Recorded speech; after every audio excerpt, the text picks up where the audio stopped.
I think I'm probably a lot like most of you watching this video. You love video games and you have a huge backlog of things that you want to play at some point in the future. These last couple weeks we have made great progress on some of the indie games in our backlog with this little trilogy of Annapurna published games that we've been working on. And that train continues today as we play What Remains of Edith Finch. So this is a walking simulator type story, a very short game while we work on some of the bigger projects in the background as we like to do. And I just want to throw in a little content warning, maybe some sensitive content here. There's a lot of death in this story, so, spoilers there, but I just don't want anybody to get into the video and then get surprised by that sort of thing.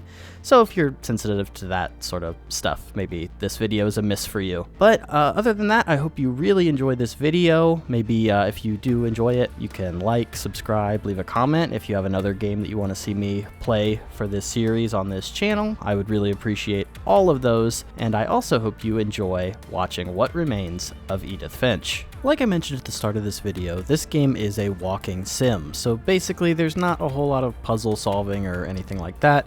We're pretty much just walking through the scenery and looking at stuff and being told the story through our own inner monologue, which is actually what we're writing down in this journal here. So we start out on this boat and we're heading somewhere, but we don't quite know where just yet. We get a little bit of a cut, and then we get our first view of the house in the distance, so this is where the majority of this story is going to take place, really mostly in the house, but a little bit in the surrounding ground area. We get a little bit of plot here. We learn that our mother has recently passed away and left us a key to something in this house that we need to go figure out.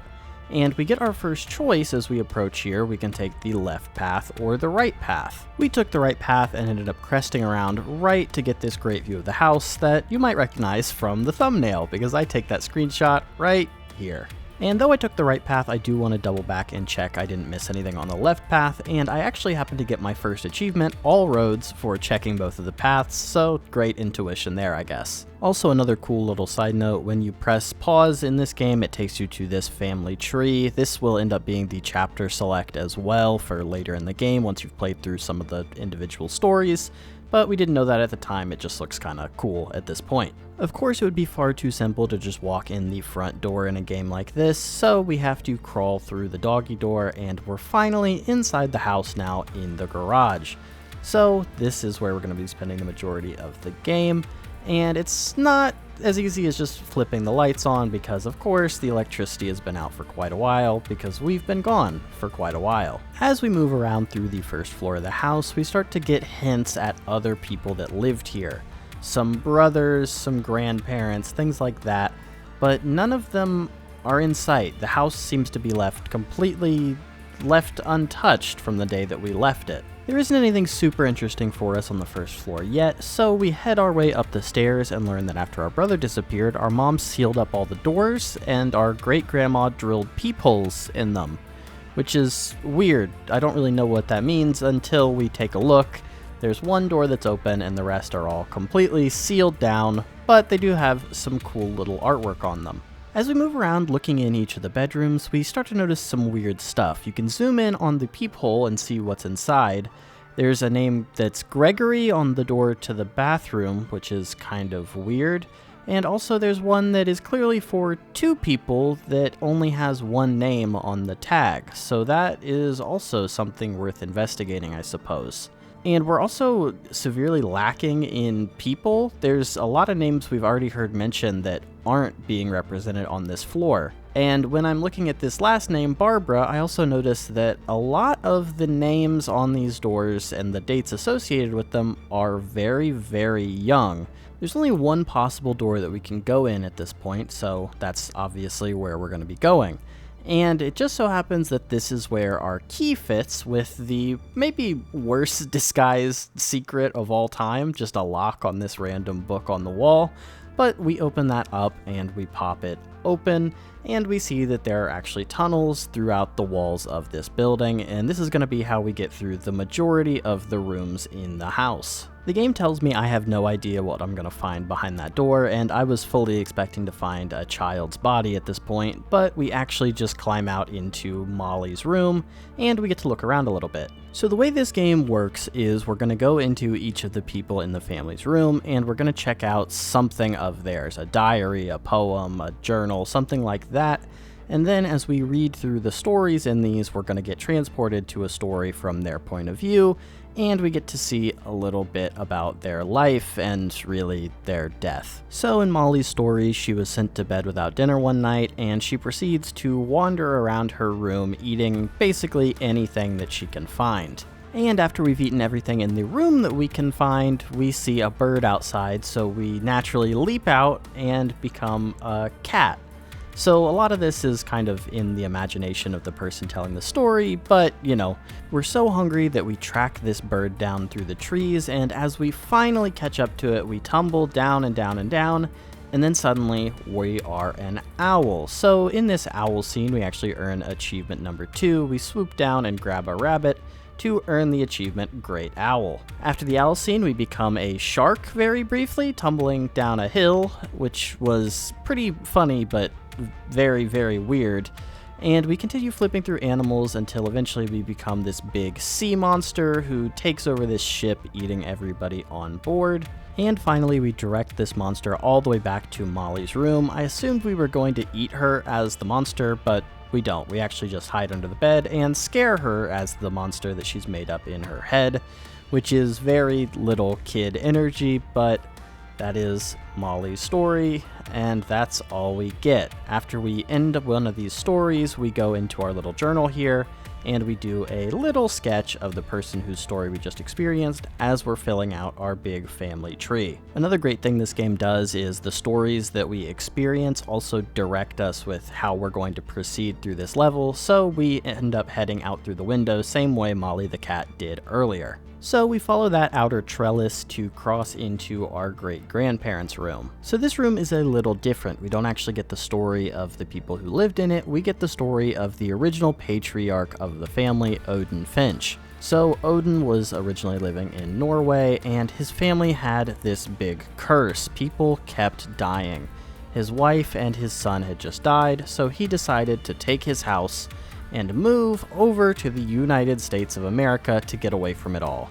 But unfortunately, while shipping the house over, it capsized in a big storm and the family ended up stuck on the coast of Washington. We can't linger on the curse for too long though, as it's time to move into the next area of the house and crawl through another tunnel. So this room is really a tale of two parts. On one side we have a bunch of army man stuff, and on the other pretty much strictly astronaut space stuff. Only one side of the room really has stuff that we're interested in though. As we push over to the space side, we see what would be our great uncle and his little shrine here inside the space helmet. So this little story is probably one of the more simple ones that's being told in this game, but I really like this one, honestly. It just looks so interesting and it's very, very evocative. So basically Calvin is swinging on the swing outside here, and he really wanted to fly. As we could tell by all of the astronaut stuff, he loved being up in the air, and that was his goal. So as he's on the swing set here, he was all ready to hit the Nickelodeon Inside Out boy and go all the way over the bar, and he did that. He managed to loop a couple of times, but we're right on the coast here, and he got to fly, but not super well. These stories are all kind of tragic, so I'm not going to linger too long on any individual one. We kind of have to move through. It's a very sad game, but we continue through another path and we see Barbara's room. Now, Barbara was a child star, and she was in fact so popular that her death even spawned a little bit of a comic book story, which is where we get the story of her death here for our family tree that we're working on. So this comic has some real Goosebumps vibes, with this big evil looking pumpkin man being the narrator for the story of Barbara's death. Basically, Barbara's father injured himself, so he needed to head out to the hospital for the night, and Barbara was left alone to babysit her brother Walter. Barbara and her boyfriend are hanging out working on her acting lessons when they hear a crash coming from the basement, which is very convenient because the basement's the next place we need to go, and they manage to work in this cool little scene where we see the key to getting into the basement level. This game is chock full of amazing level design. Every single one of these stories is different, and this time we get to be in this kind of first-person view throughout this comic. It honestly has kind of like weird first-person shooter vibes to me, but it's just like, it's so cool, man. This whole concept being in this comic book is so cool to me. As the story continues, we hear through the radio that there's some sort of crazy killer guy out on the loose pretty close to our house, but that's not going to be a problem, right? Well, it is. Not for me, but for Barbara, I guess, who I was in this section. But, yeah, he got her. So we come to the end of this story with Barbara being murdered, I guess. But the real focal point here is that Walter saw the whole thing. And we don't really know what happened to Walter yet. His room was kind of empty. We head back downstairs to use that handy trick we learned about opening up the basement door. Things are looking surprisingly normal in the basement, but nothing is ever really super normal in this house. As we approach the refrigerator, and of course, what else? There's a bunker inside, which is quite weird, but we move through and we find out that this is where Walter has been living since that scarring event with Barbara so many years ago. As we move through, we see that it's pretty well stocked. It's not like he was a prisoner down here, but more a prisoner of his own mind, I suppose. So Walter's story is pretty easy to understand. He had an extremely traumatic incident happen when he was fairly young, and, you know, it kind of changed the course of his life. We see these time skips as he's young and a little bit older, but he's doing the same thing every time. He's built up a routine that he does every single day, and that's what keeps his life together in this little bunker that he's been living in. But he realizes after a certain point that he needs to get out, and he needs to figure things out and maybe face that monster that's been scaring him this whole time. He gets to the end of a wall and takes a sledgehammer to it, and he smashes and smashes and smashes his way through, and finally he gets out. He's walking down this railroad tunnel, and he's feeling the sunlight on his face for the first time in 30 whole years. Can you imagine that? That is so insane. 30 years he spent down in this bunker. And he's got so much time ahead of him. He's still a pretty young guy. And he's hit by a train. Yikes. So, as is tradition at this point, we follow in our elder's footsteps and we walk to the same hatch that he took outside. But fortunately for us, we don't need to worry about the train incident this time because it seems like either the railroad's been eroded or demolished or something. The railroad doesn't continue around the bend like it did in our prior vision. As we walk down the beach outside the house, we get the big reveal that Edith is writing this journal for her unborn child, and this moment, it didn't force me to look down there. That was just the moment I realized what this story was really about. We continue along the path and we find the family graveyard where we find all of the people that we've looked at already with each of their little tombs and a nice little image that kind of relates to who they are. As we walk through the graveyard, we also see some of the characters that we haven't visited with quite yet, and that kind of leads to what the curse is all about sinking in. One person from each generation lives to be an adult, and the rest die young. We head back to finish up the rest of the house and climb up this super old rickety ladder, which is very scary now knowing how pregnant we are. But we make it back inside, thankfully, and we get to move on to the next story. This would be our mom's father and the army man from the previous room with the two brothers. And this story is also pretty cool. This one is told through the lens of a camera, which is really another really interesting idea. That is until we get yet another tragic end as he's taken a picture with the deer that they've just killed and he gets launched off a cliff.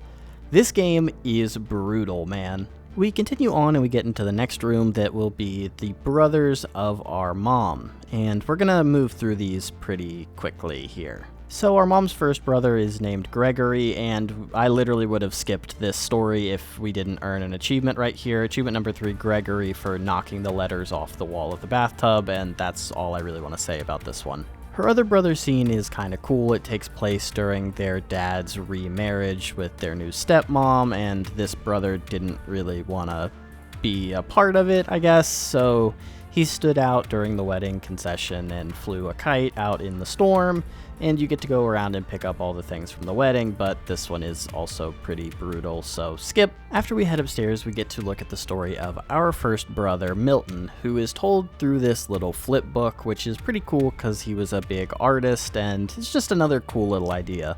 This one's short and less playable, but that's okay. So Milton went missing at one point, so his story ends with him painting this magical door that he heads through and then disappears. And from what I understand reading online, this actually sets up a second game from the developer, but I haven't played that one, so no spoilers here. As we approach our second brother's door, we earn achievement number 4, a closer look, for peeping through every single one of the peepholes on each of the doors.